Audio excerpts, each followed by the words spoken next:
Bonjour à tous. Bonjour. Je suis Jeanne Patureau, je suis journaliste au Figaro étudiant. Je suis très heureuse de vous accueillir ce matin pour une conférence sur le thème suivant, devenir designer. Donc c'est un thème assez large qu'on va aborder donc avec Marine Père, qui est designer, avec Titouan Ehano, qui est designer également, et puis avec Guillaume Lampuech, qui est directeur général de l'école Strat. Pour commencer, je vais vous demander à chacun peut-être de vous présenter, de présenter vos différents secteurs, votre activité. Bonjour, donc moi je me suis Marine Père, je suis designer produit, essentiellement axé sur le mobilier.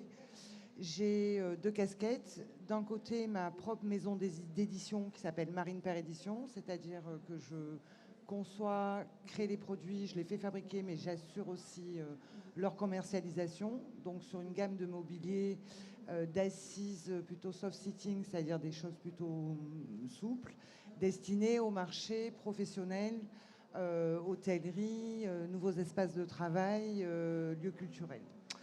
À côté de ça, je suis aussi designer freelance. Donc, dans ce cadre-là, je dessine des produits donc, qui peuvent être divers et variés, allant du mobilier à l'objet, voilà, suivant un cahier des charges précis donné par mes clients.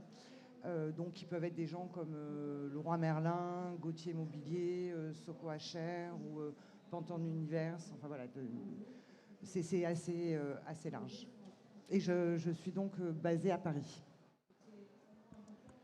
Du coup, moi, c'est Titouan. Donc moi, je suis designer aussi axé produits, spécialisé plus dans le domaine de l'industriel, avec une vraie spécialité pour le coup. Je me suis spécialisé dans la chaussure. Donc je suis basé à Paris, je bosse en agence, et l'avantage que ça apporte, c'est de pouvoir bosser avec différents clients. Et du coup, en rapport avec un seul et même produit, on peut avoir des sujets totalement différents. Donc c'est assez intéressant. Et pour le coup, donc, ça va être de la chaussure de sport jusqu'à la chaussure un peu lifestyle. Donc ça peut aller de Salomon et Moncler pour montrer deux mondes différents.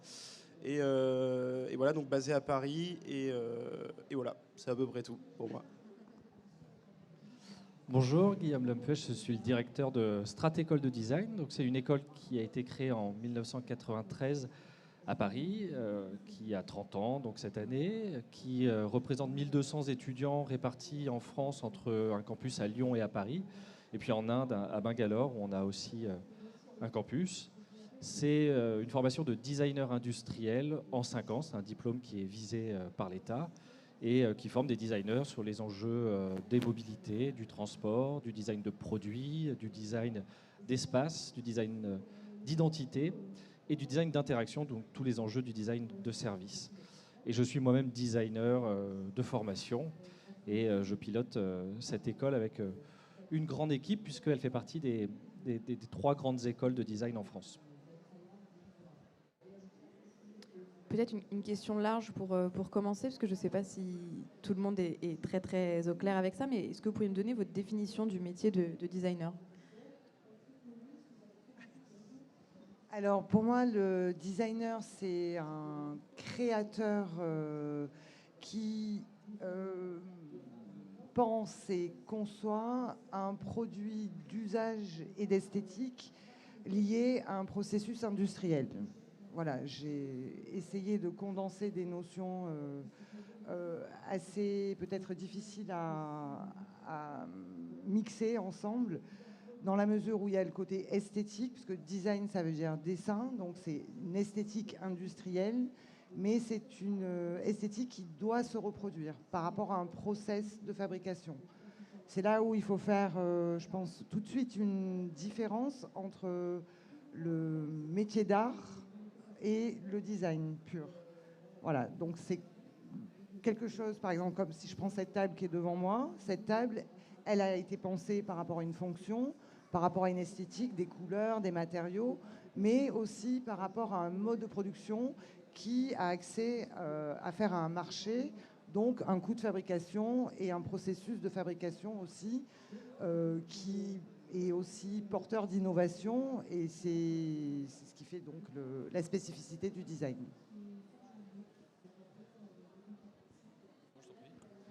Je suis entièrement d'accord. Et puis en plus de ça, rajouter la dimension, on va dire, émotionnelle, je trouve, au métier de designer, c'est par le biais de l'esthétique créer quelque chose une émotion pour le consommateur qui va faire qu'il va soit consommer cette chose ou utiliser l'objet sur lequel on a bossé. Donc c'est concevoir. Et c'est prendre du recul et ouvrir des portes pour beaucoup d'industries, parce que le design, c'est souvent très axé sur l'innovation, etc. Et ça permet industriellement, et pas que industriellement, ouvrir des portes pour de nombreuses entreprises et pour de nombreuses industries. Et donc c'est un sans cesse re-questionnement sur comment utiliser tel ou tel produit, telle ou telle chose. Et c'est ça où le métier designer est très intéressant. Oui, si c'est bon.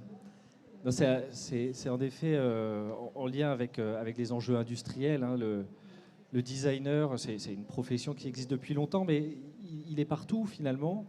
Nous, on a tendance à dire dans une école de design aussi que ces étudiants qui arrivent avec une forte appétence à la créativité se doivent d'être très intéressés des sciences sociales, des sciences humaines, des sciences cognitives, comprendre finalement comment on vit, quels sont nos usages. Et ça, c'est le rôle du designer, hein, essentiellement, c'est comprendre la manière dont on vit. C'est pas un enjeu technologique comme l'ingénieur, c'est pas un enjeu de gestion comme dans une école de management. Ce qui va intéresser le designer, c'est vous, c'est nous, et c'est de créer autour de ça les conditions de vie agréables, désirables, dans lesquelles on a envie de s'engager. Et c'est ça la créativité du designer, c'est de générer ces espaces, ces interactions, ces objets avec lesquels on a envie d'interagir, avec lesquels on a envie de vivre, de consommer.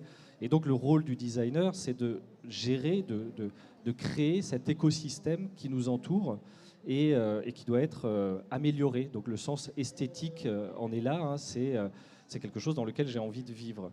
Et c'est un rôle finalement assez chef d'orchestre, et de plus en plus, puisque on passe d'un marché de masse à une époque où l'individu prend tout son sens, et où créer en fonction des besoins et pas en fonction des technologies ou en fonction d'un marché consumériste, le designer prend une place assez particulière, et on se rend compte aujourd'hui que le design est partout et que toute typologie d'entreprise a besoin de designers. Que ce soit le secteur industriel, que ce soit le secteur institutionnel. On forme de plus en plus de designers sur les enjeux du design social, du design de politique publique, sur les enjeux du design d'intérêt général, dans le design de service, dans le design d'usage, dans le design d'espace. On a besoin d'apporter cette créativité, ce pas de côté pour penser différemment. Et donc la question de l'émotion, la question de l'esthétique, c'est celle qui nous permet d'en avoir envie. Et dans un monde qui change très vite et très fortement, où on sent qu'il va falloir faire bifurquer les usages des gens parce qu'on est face à des limites planétaires, on est face à des changements radicaux, et c'est comment le designer va redessiner nos environnements dans lesquels on a envie de vivre et dans lesquels on va consommer différemment, on va se déplacer différemment, et donc pas par l'injonction, mais bien par le désir. Et le rôle du designer devient crucial dans ce 21e siècle, puisque c'est remettre au cœur de la problématique le vivant. Et c'est la matière première du designer, c'est le cahier des charges du designer. Je ne voulais pas préciser en début de conférence, mais vous pouvez bien sûr lever la main et puis poser vos questions. A priori, il y a un micro qui vous est destiné, donc vraiment, je vous invite à nous interrompre pour poser toutes vos questions. Moi, j'ai une question notamment sur vos formations respectives. Est-ce qu'il y a une formation vraiment toute tracée pour devenir designer, comme pour devenir, je sais pas, avocat? Ou est-ce que les profils sont aussi variés que les designers? Après, je pense qu'on a tous des expériences différentes. Pour ma part, moi, j'ai un parcours assez hybride, puisque j'ai commencé par des études d'architecture, au sens large, avec une première licence d'architecture, qui m'a permis de considérer les formes, l'objet, et de me rendre compte que j'avais envie de travailler de l'architecture à petite échelle. Et de là, je vais bifurquer sur une formation Beaux-Arts, Design, Produit, qui a complété plutôt de manière culturelle la formation d'architecture. Et puis, j'ai aussi appris sur le terrain par des stages en entreprise, des Erasmus, etc. Bon, ça, c'est mon parcours personnel. Aujourd'hui, je dirais que c'est une formation qui peut être faite dans des écoles très compétentes, mais qu'en même temps, chaque individu va là-dedans créer son propre chemin pour compléter en fait la formation, parce que c'est, comme on disait, le design, ça s'adresse à beaucoup de choses. Et les écoles ne peuvent pas non plus remplir, à mon sens, à 150% l'essentiel, toute la formation.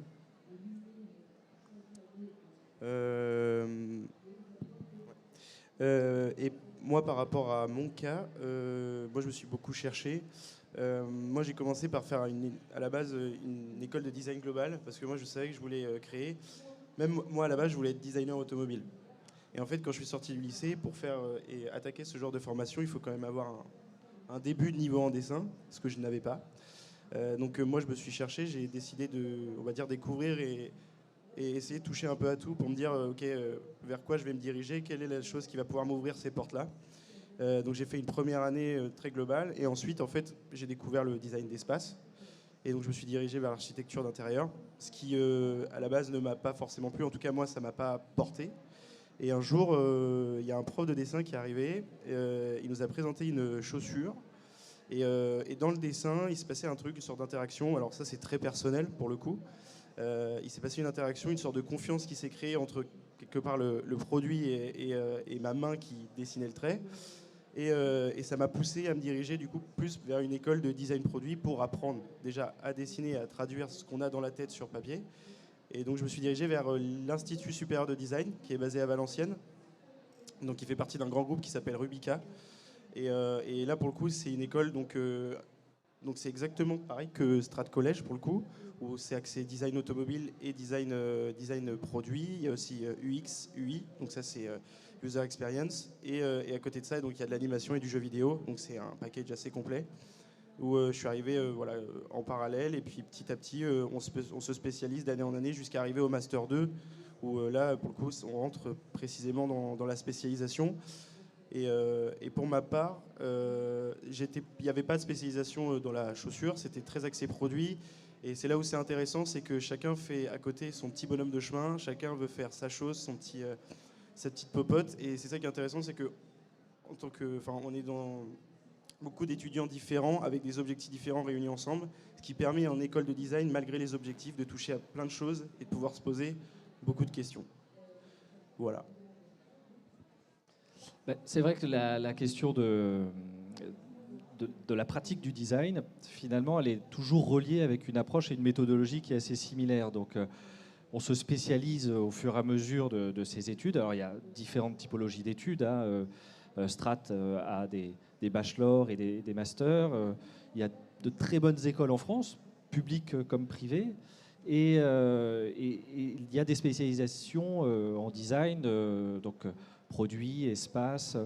Ce qui est intéressant de voir aussi sur l'évolution que prend le design, c'est son approche pluridisciplinaire, puisqu'elle doit avoir une approche systémique, elle doit comprendre les effets qu'elle produit. Je dessine une table, ça a des enjeux économiques, c'est un matériau, c'est des gens qui l'ont construit, ça aura un usage, ça a un cycle de vie. Donc dessiner quelque chose, ça a une responsabilité. Donc on apprend ça dans les écoles de design. Et finalement, cette approche et cette méthodologie, qu'on conçoive un espace physique ou numérique, une chaise, un smartphone ou un usage, un service, reste toujours dans cette même méthodologie, cette même approche. Donc finalement, au fur et à mesure qu'on avance dans ces études en design, on va aussi se spécialiser. Et donc c'est intéressant de passer par ces étapes propédeutiques où on voit un large panel de ce qui est possible dans le design, et puis petit à petit, après, de se spécialiser.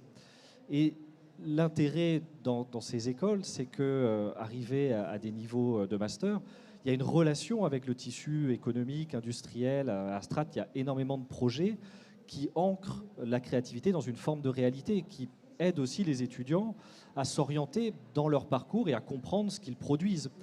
Donc les stages, bien sûr, en font partie, les échanges universitaires aussi, mais c'est aussi toute la relation avec les entreprises, les projets de partenariat, et le fait qu'on va déterminer un peu quel designer on devient. Donc quand on commence dans une école, on vient avec un projet personnel, et le rôle d'une école, c'est de le transformer en projet professionnel. J'ajouterais à ça qu'à la sortie du lycée, on est aussi un peu perdu dans ses choix d'orientation. et que la découverte de soi-même, de ses propres capacités de créativité, de ses propres centres d'intérêt, elle ne se fait pas immédiatement quand on rentre en première année, elle se fait lentement, et qu'une école de design va ouvrir un champ en fait, de domaines créatifs et intellectuels et sociologiques, etc. Et que l'individu, l'étudiant, va au fur et à mesure avoir ses propres sensibilités. Et là-dedans, va faire son propre parcours pour découvrir, moi je dirais que c'est plutôt à partir de la deuxième, troisième année, vraiment ce qu'il a envie de faire. Voilà, donc c'est vrai que le premier cycle est souvent assez général et c'est bien parce que justement ça permet d'aborder des tas de choses qui, même si elles semblent pas forcément fondamentales au début, vont permettre de se construire soi-même et de s'orienter vers des métiers du design, je dirais. Est-ce qu'à ce stade, vous avez des questions ?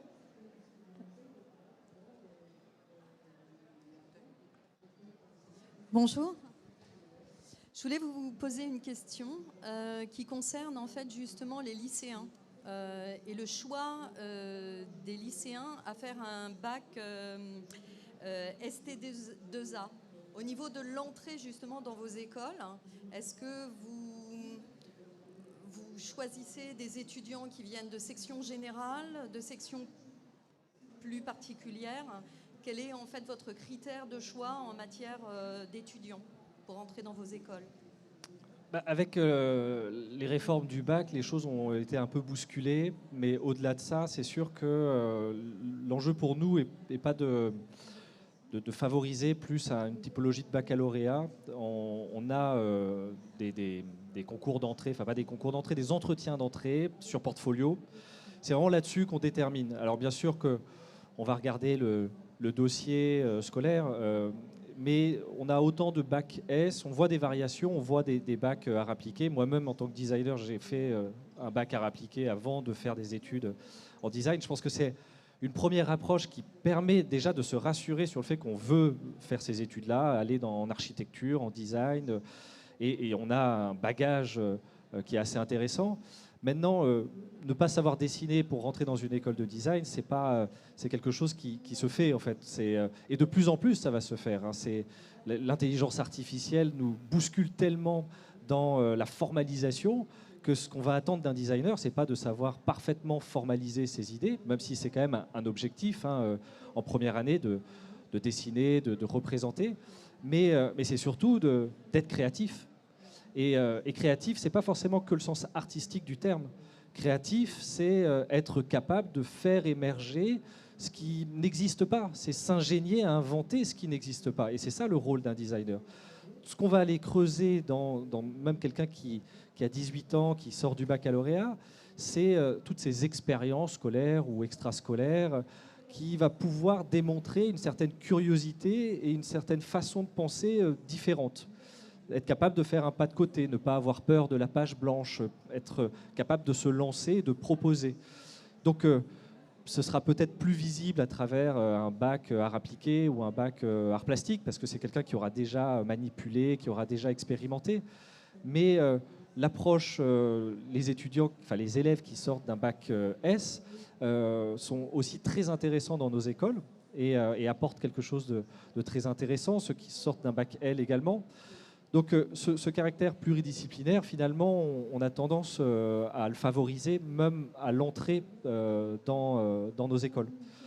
Donc ce qu'il faut peut-être retenir là-dessus, c'est toute la capacité de préparer, de se préparer avec un dossier, avec un book, un portfolio, c'est un peu fort pour quelqu'un qui a 17-18 ans, parce qu'on n'en est pas là, mais ne serait-ce qu'un dossier de production et une capacité de le démontrer, ça a une vraie valeur. Puis un deuxième enjeu pour nous, ça va être l'engagement. Tout à l'heure, j'ai parlé de responsabilité quand on crée des choses, quand on les crée surtout pour les autres. Hein, le designer produit, pas pour lui, mais bien pour la société, pour les citoyens, pour les gens qui vont utiliser ces services, qui vont utiliser ces objets. Il a une certaine responsabilité dans ce qu'il produit.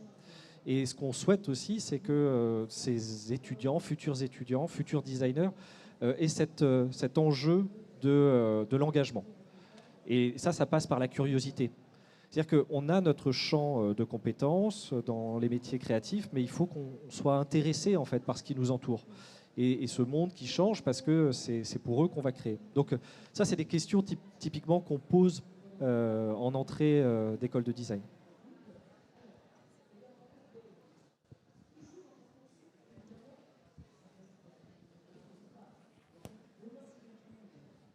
Bonjour. Au sujet du portfolio, pour des élèves qui n'ont pas justement fait des études, enfin un bac artistique, qu'est-ce que vous conseilleriez de mettre dedans s'ils aiment dessiner, mais est-ce qu'il faut choisir des sujets, qu'est-ce que vous conseilleriez pour un portfolio d'élèves qui n'ont pas pris art plastique au lycée?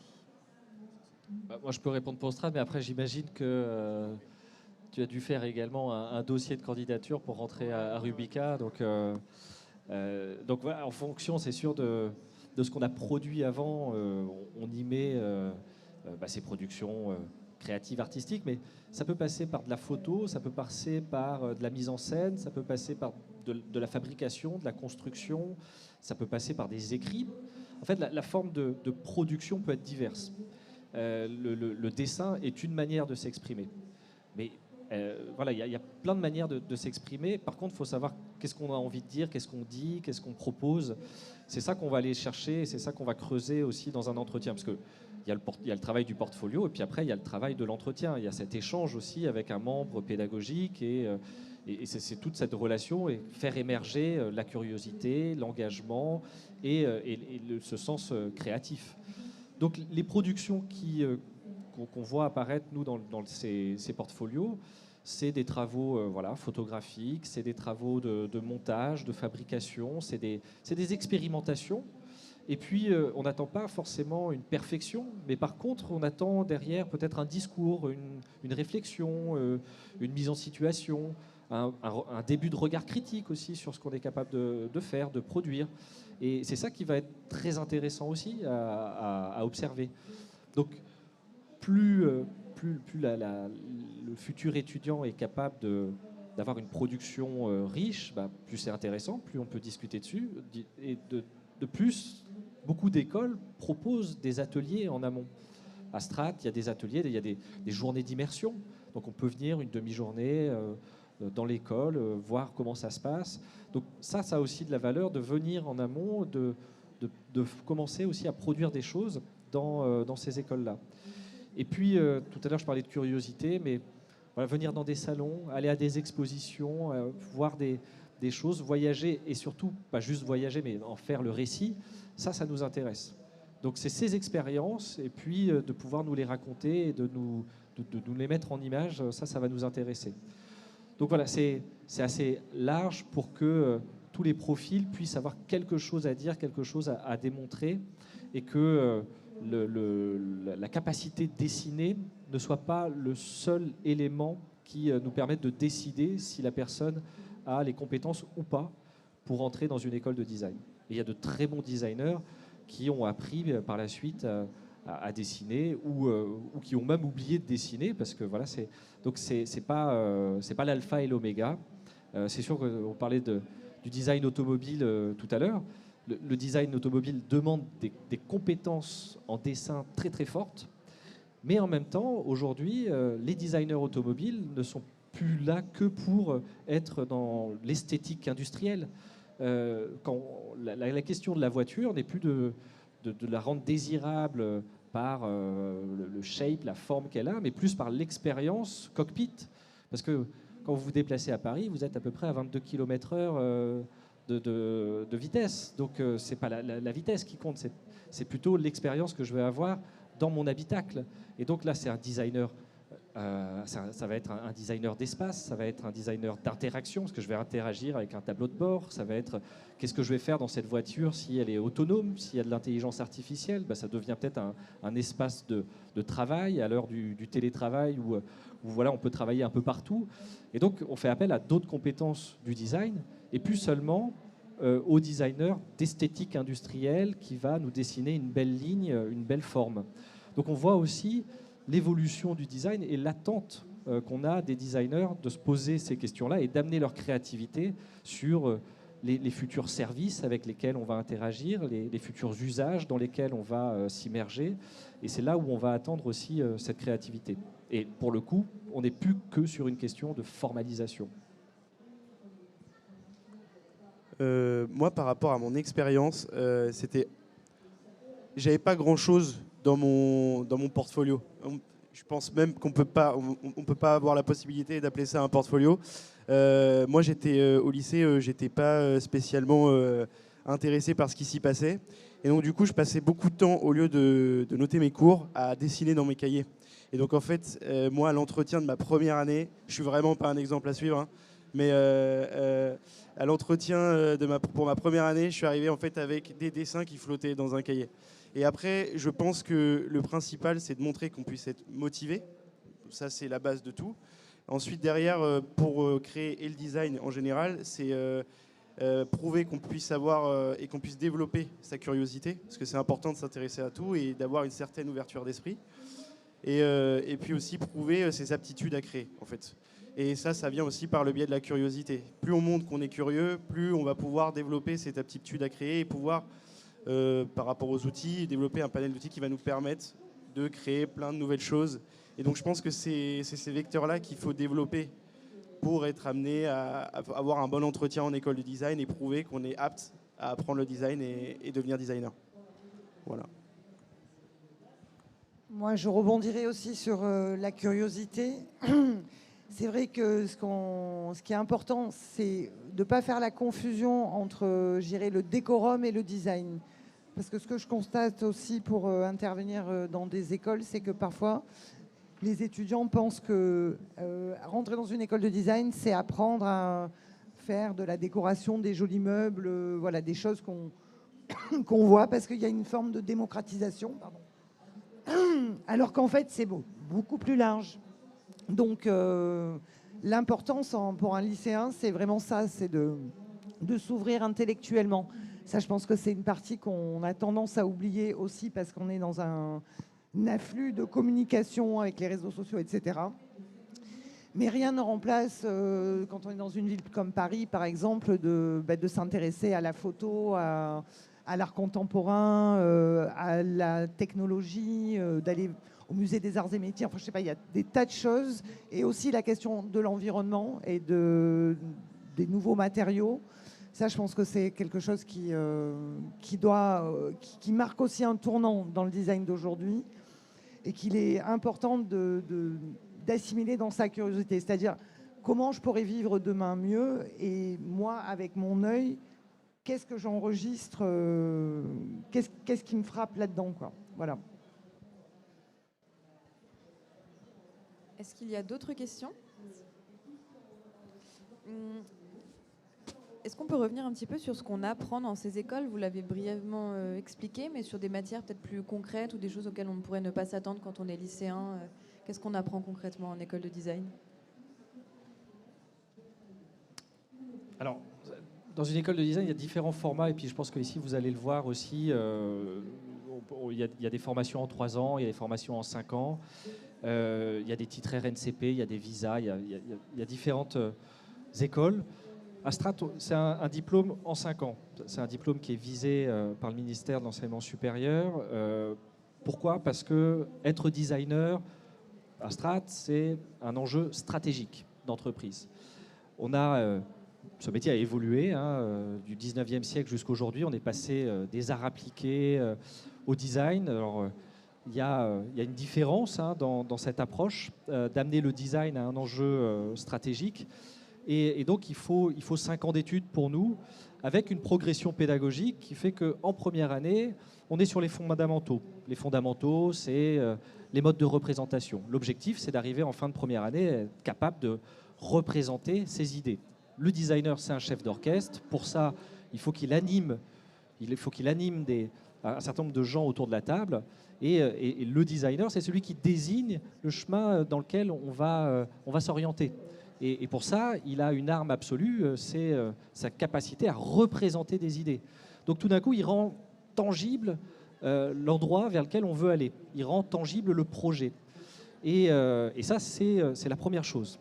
C'est le sketch, le dessin, le modèle vivant, des ateliers de fabrication, de prototypage, les outils du logiciel, 2D, 3D, la VR.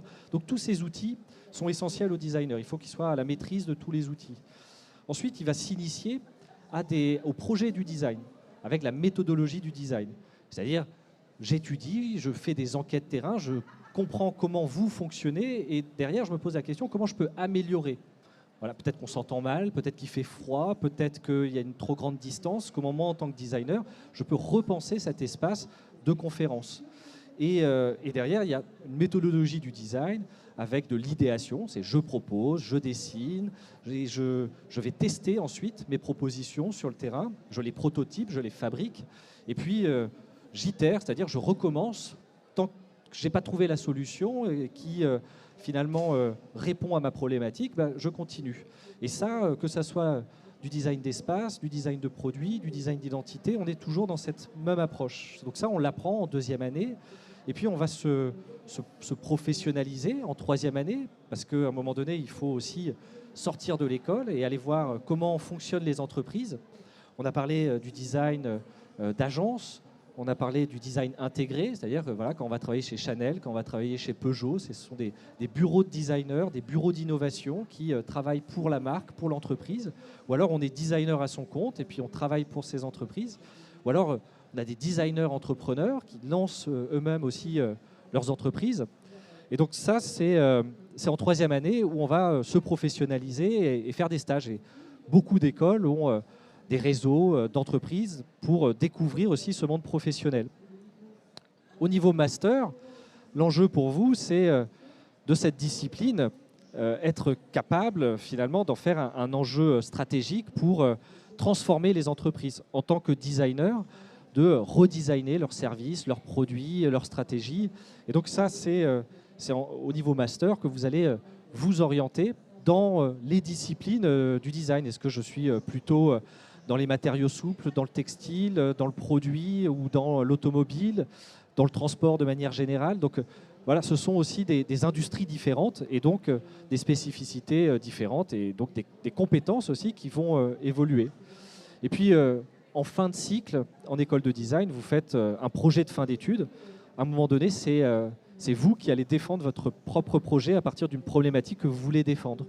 Donc si vous avez une problématique que vous observez tout au long de vos études, c'est le moment, avec ce PFE, de faire un mémoire de recherche, un mémoire d'études, pour vous-même vous poser des questions et tenter d'y répondre en tant que designer. Vous dire, voilà, moi, la problématique des océans décarbonés, ça m'intéresse, je fais tout un travail d'études autour de ça, et derrière, en tant que designer, comment je peux agir là-dessus? Comment je peux, moi, designer, faire une proposition d'usage, de service ou de produit qui répondrait à cette problématique-là. Et donc, en fin de 5e année, vous présentez votre projet à un panel de professionnels issus du design et vous terminez par un stage qui est un pied à l'étrier dans le monde professionnel.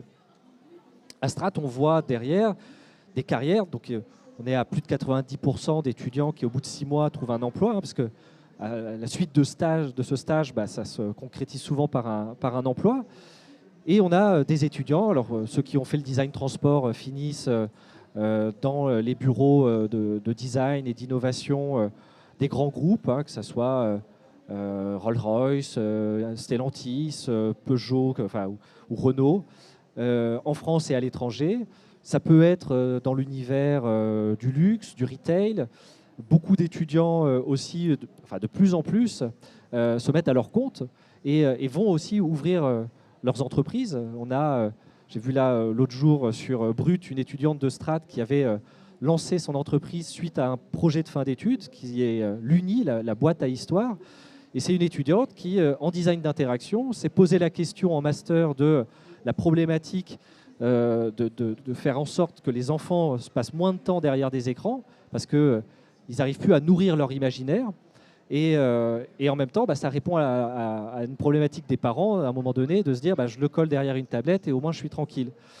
Et comment, en tant que designer, on peut répondre à cette problématique, c'est-à-dire continuer à faire en sorte que les enfants arrivent à nourrir leur imaginaire, tout en trouvant une solution pour les parents pour que leurs enfants soient occupés.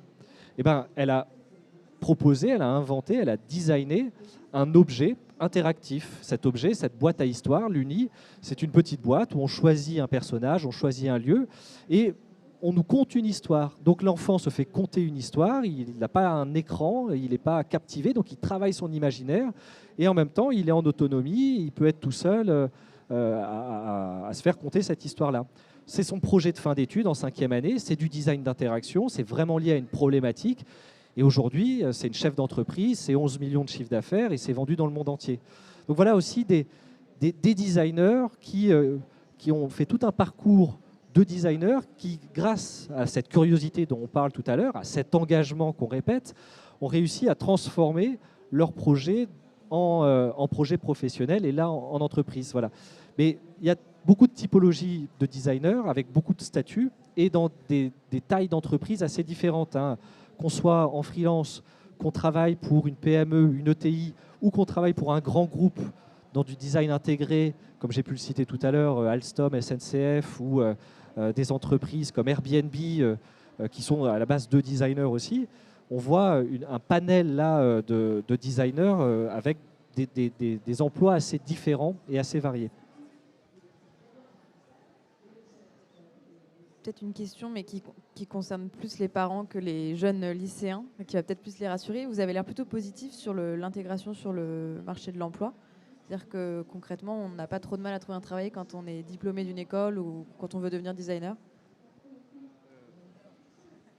Moi, on a parlé de design intégré, et c'est vrai que moi, je suis plutôt l'exemple du design freelance. Je pense qu'il est plus compliqué de travailler en freelance qu'en design intégré. Alors, dans le secteur du mobilier en particulier, parce que c'est un secteur qui est assez saturé en termes d'offres. On a aujourd'hui des gros labels internationaux, enfin avec des marques un peu de fast design qui ont tendance à perturber le regard sur le design pur.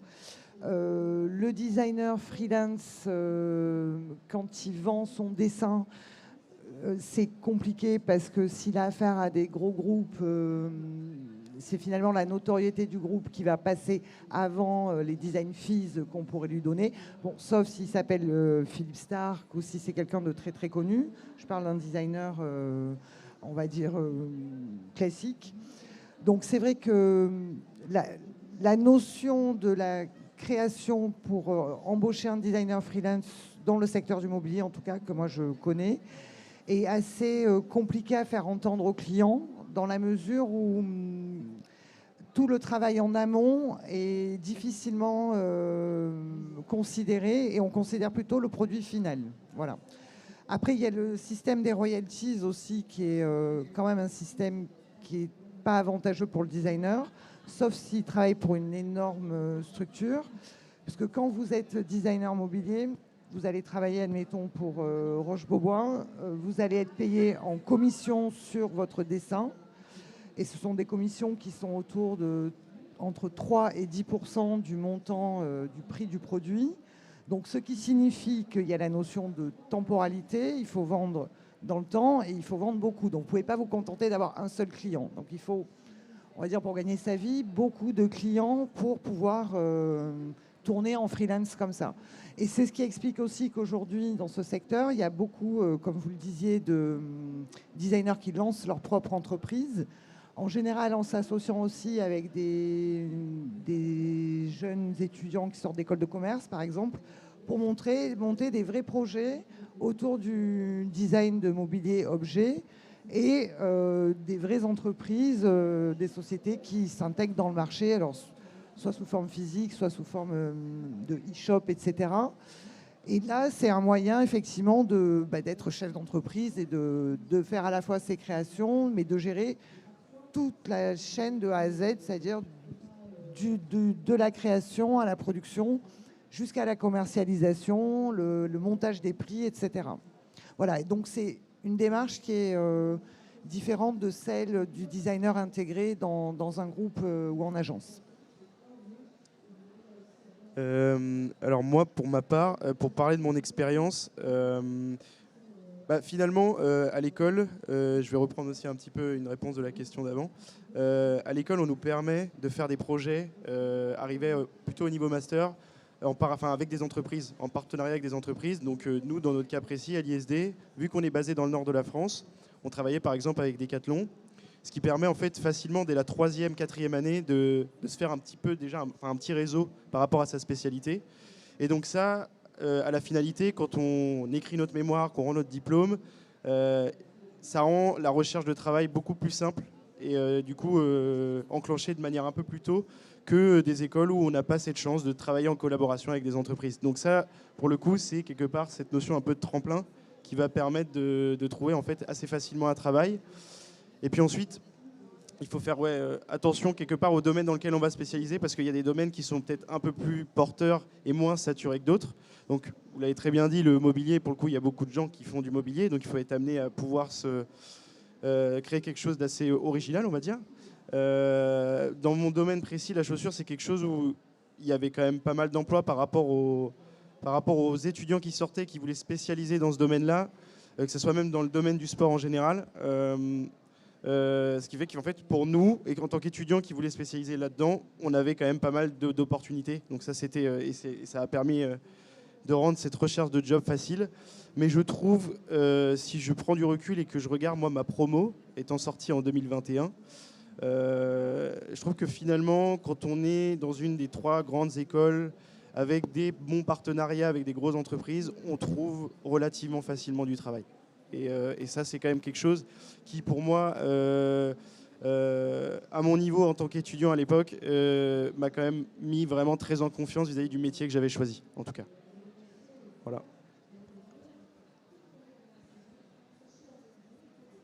Vous nous avez donné vous nous avez donné les chiffres de l'intégration de vos diplômés. Est-ce qu'il y a une augmentation, une diminution, ou est-ce que vraiment c'est toujours constant? Vous avez dit 90% à peu près qui trouvent du travail dans les 6 mois.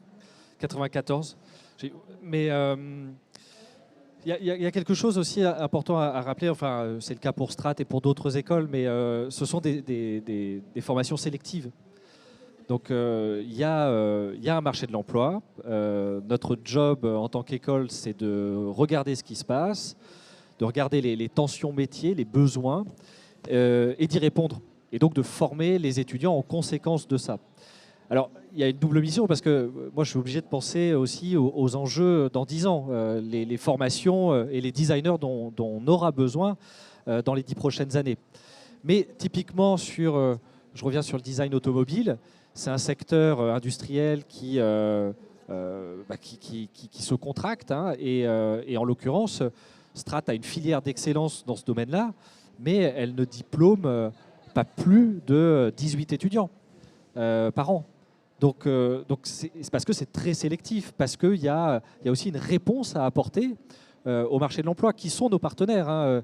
On a des accords cadres avec la plupart des constructeurs automobiles. Donc ils viennent à Strat chercher leurs designers, mais notre objectif, ce n'est pas de former plus de designers que le marché peut absorber.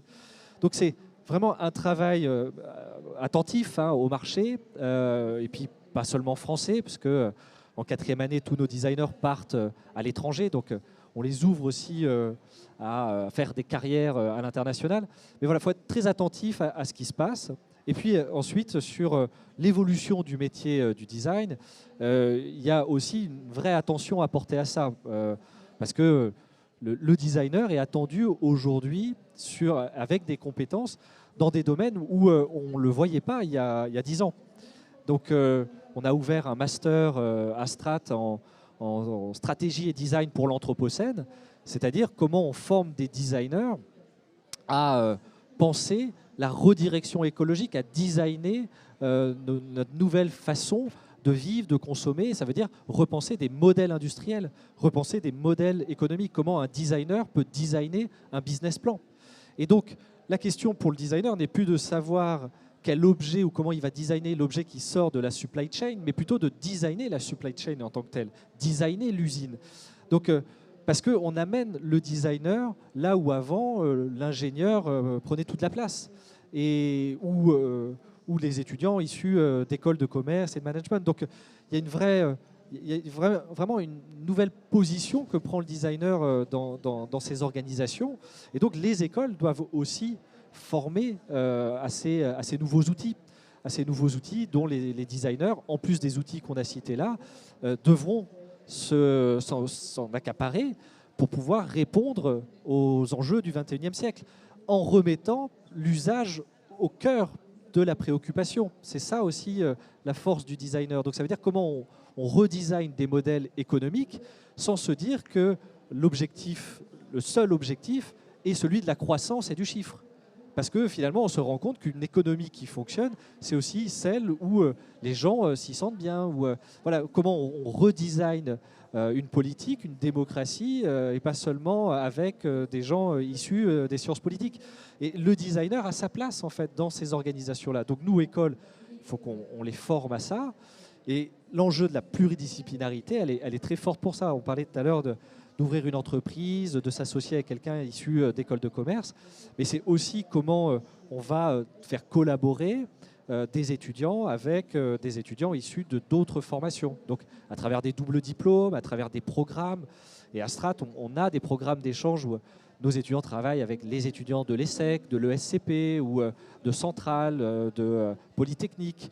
Et d'apprendre finalement à ne pas être isolés. La problématique aujourd'hui, et qui apparaît encore aujourd'hui et qui est le métier du design dans ces organisations, c'est que le designer, aujourd'hui, est assez isolé dans ces entreprises.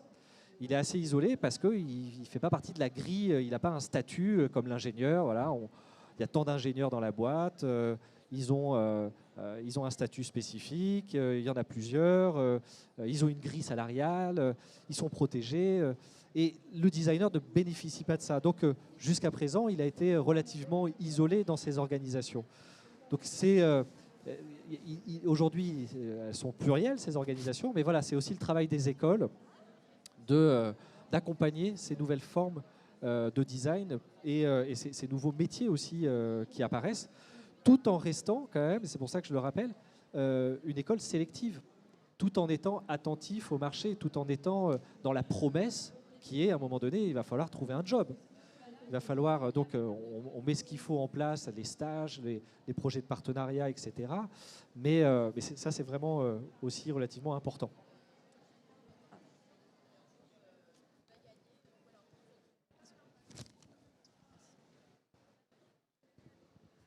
Merci. Je note l'intérêt donc d'intégrer une des 3 belles grandes écoles de design. Quelles sont-elles, mis à part donc Street que je connais maintenant? Deuxième question, est-ce que chez Street donc l'intégration se fait via Parcoursup? Et puis le coût de la scolarité, c'est le portefeuille aussi des parents. Donc savoir comment donc à combien s'élève la scolarité au sein de Street. Voilà. Et puis, dernière question également, la ventilation des métiers. Demain, mon fils devient designer sur les moteurs de recherche d'emploi. Quelles sont les ventilations de métiers qu'il peut éventuellement prétendre? Alors, je vais répondre sur la première partie, puis après les métiers, je vous laisserai peut-être y répondre. Mais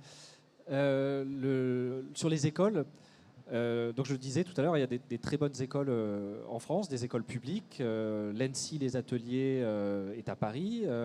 On a dans le design industriel des écoles publiques, des écoles consulaires, c'est-à-dire des écoles qui sont liées à des CCI, comme l'école de Nantes Atlantique, qui est une très bonne école, très professionnalisante, ou des écoles privées comme Strat. Donc voilà, 3 typologies d'écoles, et puis Valenciennes, Rubica, l'ISD, qui est voilà, une école de design industriel à la même taille que Strat ou que Nantes Atlantique. Donc voilà, et puis l'ENSI, une autre école, 3 catégories en tout cas de statuts différents, mais si vous tapez dans les moteurs de recherche, voilà, les grandes écoles, vous allez retrouver ces 4 noms que je viens de citer. Puis vous avez d'autres écoles, aussi des écoles publiques comme les arts décoratifs, Donc on a les arts décoratifs à Paris. Et puis les écoles, les ENSAD, Écoles supérieures nationales d'art et design, qu'on retrouve aussi un peu partout dans le territoire, avec plus ou moins une ouverture au design, puisqu'elles sont issues aussi soit des beaux-arts, soit des arts appliqués. Et donc ce sont des écoles plus ou moins liées aux enjeux design dans le sens stratégique du terme et dans le sens industriel et la relation aux entreprises. Et puis on a les écoles de beaux-arts qui là pour le coup peuvent avoir des sections design mais ont un héritage beaux-arts, et on citait tout à l'heure la différence entre faire une école d'art et faire une école de design. Quand on est designer, on produit pour les autres, pour la société. On essaye de comprendre les problématiques qui nous entourent, les failles du monde, et on y répond à travers des produits, des services. Et les domaines de l'art sont des domaines de production artistique, dans le sens artistique du terme, mais qui n'ont pas forcément pour vocation d'avoir un usage ou de transformer un usage. Donc ce sont des écoles qui sont assez différentes. Et il faut dire qu'en France, parce qu'on est lié à une histoire très riche des arts décoratifs et des arts appliqués, la notion du design dans son sens stratégique du terme, finalement, est peu comprise. Et peu comprise parce que pour 80% du sens commun, faire du design, c'est avant tout un adjectif qui permet de désigner ce qui est beau de ce qui ne l'est pas. Mais on ne voit pas le design comme finalement cette capacité de générer des environnements dans lesquels on a envie de vivre. Et c'est avant tout ça, le design. Donc c'est intéressant aussi de voir des écoles qui sont en relation avec d'autres écoles, que ce soit en France ou à l'étranger, et qui amènent aussi cette perception du design anglo-saxon ou du design italien dans leur approche du design, qui n'est pas qu'une approche du design très artistique, très formelle. Voilà. Et puis après, il y a d'autres écoles, et par exemple les DNMAD, qui sont les diplômes nationaux d'art et design, qui ont remplacé les BTS, qui sont souvent dans des lycées, qui sont des Bac plus 3, hein, c'est de l'absorption de la prépa et du BTS, et qui sont là ouverts post-bac, qui sont dans des lycées reliés avec des universités pour donner un grade de licence, enfin ça vaut grade de licence, faire un DNMAD, et qu'on peut retrouver dans les écoles parisiennes, Estienne, Boulle, Olivier de Serres, qui sont aussi de très bonnes écoles, qui sont aussi des écoles sélectives. Hein. Et la plupart des écoles que j'ai citées là sont sur Parcoursup. Et Strat est sur Parcoursup. Strat est sur Parcoursup du fait d'avoir un visa du ministère de l'Enseignement supérieur. Donc les écoles qui sont, par exemple, comme l'ENSI, comme Nantes Atlantique, sont des écoles qui sont visées par l'État, qui ont un diplôme d'État. Donc, et Strat a un diplôme d'État. Donc, de ce fait, on est sur Parcoursup. Ça permet de bénéficier des bourses, ça permet de bénéficier d'aides, mais ça oblige les étudiants, enfin les futurs étudiants, à passer par Parcoursup et donc de préparer un dossier et donc de passer par cette plateforme. Voilà. Et après, les coûts annuels à Strat sont à peu près à 10 000 €. Alors, ça dépend des formations, puisque le programme Grande École en 5 ans est sur ces tarifs. Le bachelor de designer prototypage, donc qui est plutôt un maker, quelqu'un qui est plus dans les ateliers, qui est dans la fabrication, dans le prototypage, dans les matériaux, dans les process de fabrication. C'est un format sur 3 ans, donc c'est un bachelor. Et donc là, on est plutôt un peu moins, on est plutôt entre 8 et 9 000 €. Voilà. Et après, il y a les masters. Et les masters spécialisés, mais donc là je pense que ce n'est pas forcément le propos, mais que la plupart des écoles que j'ai citées aussi proposent, c'est-à-dire des post-diplômes pour continuer à se former, ou pour des gens issus d'écoles d'ingénieurs, d'écoles de commerce et qui veulent se former au design. Et donc à l'ENSI, il y a un diplôme, un post-diplôme, un Master of Science en innovation et design. Il y en a un aussi à Strat, il y en a peut-être aussi à Rubica sûrement. Donc voilà un peu le schéma des études. Donc les Bac plus 2 en France sont plutôt disparus pour être sur le décret de Bologne et faire en sorte qu'on soit plutôt sur le système LMD, licence, master, doctorat. Et les doctorats sont plutôt les écoles qui font de la recherche. Donc Strat fait de la recherche, l'ENSI fait de la recherche, Nantes Atlantique fait de la recherche. Je suis désolée, je vais devoir mettre un terme à cette conférence. Je vous invite, si vous en avez le temps, peut-être à répondre aux questions en amont, mais on doit rendre la salle. Merci beaucoup à tous les trois. Puis je vous souhaite une bonne journée sur le salon.